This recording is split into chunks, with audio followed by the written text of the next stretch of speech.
podcast of Tibetan Kung Fu. Thank you very much for listening to episode number 11, Awakened by Crime. I am Sifu T.W. Smith. I appreciate you including us as part of your day. Many times, life's events can trigger perspective. At least that's what we hope for. Today I want to make sure that I give some thanks out there for those folks who have made some donations to the Tibetan Kung Fu podcast and Kung Fu podcast who are helping us create more content. We've had a couple of folks that are very interested in the lifetime content memberships.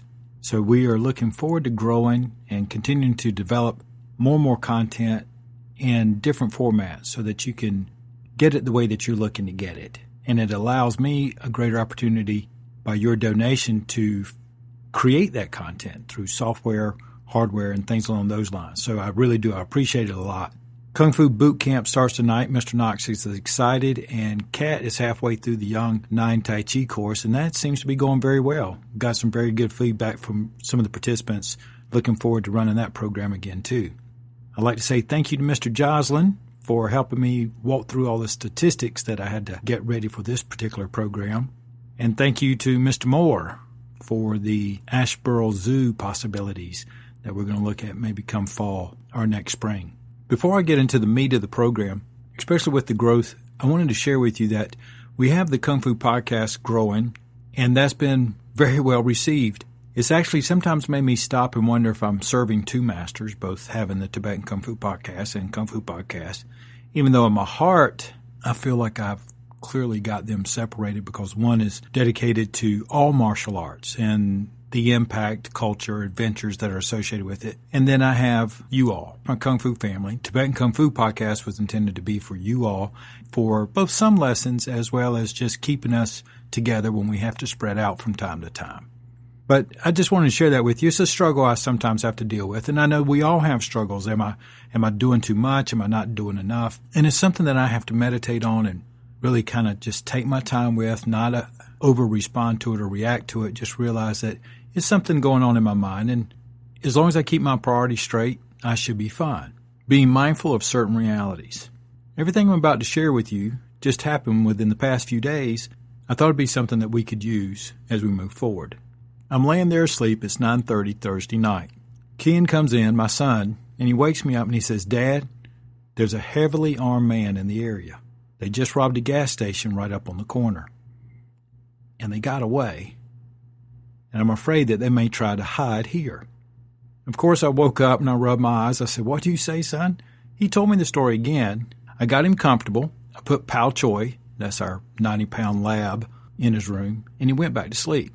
Now, I'm going through my list in my head of all the things I've done in the past and making sure that they're done now. Are the point of entries secure into the house? Weaknesses. A couple of weaknesses of the house. I'm not going to announce those right over here over the mic, but there's a couple of weaknesses there that I'm aware of. But one is simple. There's a glass door, and I've had the glass broken out before, and they reached in and flipped the lock. So I had to fix that up real quick by duct taping the lock. I knew that that would buy me at least 10 to 15 seconds if somebody did break the glass, that I could actually get their hand out of the way. I jogged outside real quick, put a bottle on the privacy gate. Even though it was secure, I put a bottle up on it just in case it did get shaken. It would alert me and put the dogs on alert. So I was pretty well covered as far as the points of entry and the security of the house overall. It made me think for a moment, okay, my house is secure. What about my neighbors? What am I prepared to do if I see an armed man heading to the neighbors? Of course, the police is patrolling the area. They're going back and forth up the streets. But there are several minutes in between. I mean, they're looking all over the place. Now, in a future episode, I'm going to go through several of things that we could, should, and should not do in the process. But as I considered my neighbors and some of the other things that were going on, I wasn't even aware if they were aware. They have a couple of infant children.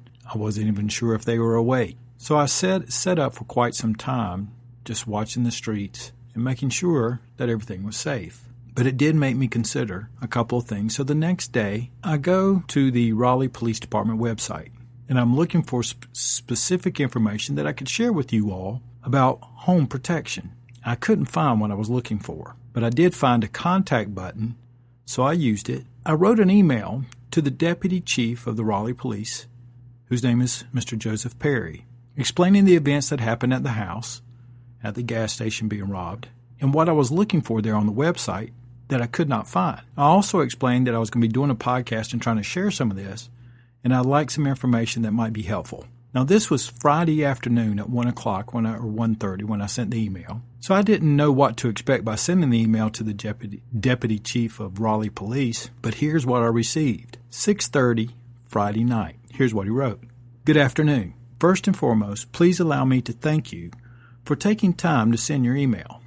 As a parent myself, I certainly understand and appreciate the angst that we all sometimes experience when our children are placed in situations such as the one that you have described. The Raleigh Police Department is an agency committed to the principles of community policing and crime prevention. By the way of this email, I am requesting that Captain Buddy Young handle your request.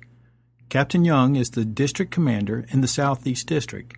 He supervises a crime prevention officer who is a subject matter expert in the area of home security. Someone will be in touch with you in the very near future. Now, that was Friday night, but my feelings about that response was, first, thank you very much, Deputy Chief Perry. Really surprised me to get an email that quick. I was able to let my son know that the Deputy Chief of the Raleigh Police was attended to our issue and concern. I dug a little deeper, and here are some of the realities for us, Wake County area. Statistics from the FBI database. 1 out of 241 will experience a violent crime, which is murder, rape, robbery, or assault, here in the Raleigh area. 1 out of 32 will experience a property crime, burglary, larceny, motor theft. 1 out of 241, for example, on violent crime. Do you have any children, a spouse, someone you care about, mother, father? Take your family circle, move it out. So just for example's sake, if I move mine out to 5, that someone close to me is going to experience a violent crime. I found out that several people who I was even talking with in the past year have experienced property crime. The reason I bring this up is because most of the time in our meditations, we will meditate on living in harmony and peace. We will consider so many things. Do we consider reality? We can get so caught up in the minutia of life. By minutia, I'm not saying it's insignificant. I'm just saying that if you broke life up into 3 areas, one is peaceful, harmony, happiness. The other is stressful. Then there is also threat, and not just perceived threat, but like I was just saying, statistically, it's not a matter of if, it is a matter of when someone that we know or ourselves are put in harm's way. We emphasize a lot of times here the difference between the warrior and the sage. The warrior's main motto is to be prepared. The sage is to be aware. When we get so bogged down by the minutia that we forget to be prepared, we have to remember one important fact. Whether we act to be prepared or not, we are acting. The only difference is, are you acting to be prepared so that you can respond in the best way that is in for the safety and the good well-being of your family and yourself, or not? I would encourage you to put as part of your mindful practice at least a couple of times a month simple realities, that you're prepared for the possibility, a real possibility, that as much as we hope for, pray for, sometimes other things come knocking at the door, or in this case, knocking in the neighborhood.